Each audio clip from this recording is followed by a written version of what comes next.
من بجي پانلک لسر دولمندیا چاندان یم پکاتین هرمی هات لدارخستن و تکزی لسر پاراستنا پرگالا بهورجیانی هات کرن.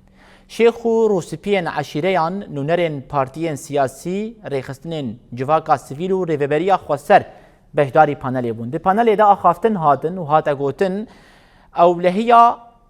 اولهیا شینیان و جیانا هفبش بر پسیاری که نشتیمانی دکوه سرمل تواهی پیکاتین سوریه.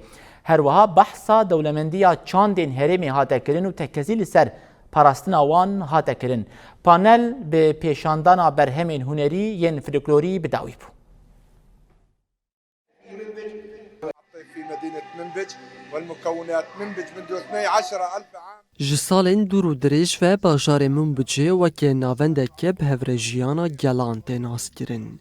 Di nava xas Sûriyê de Minbic xwedî cihekî taybet e. Ji ber ku bi pirrengî û dewlemendiya xwe tê naskirin. Piştî hatina rêveberiya xwe ser ev yek hîna dewlemendtir bû. Minbic wekî nimûneya bi hevrejiyanê tê naskirin. العيش المشترك بين كل المكونات والشعوب في هذه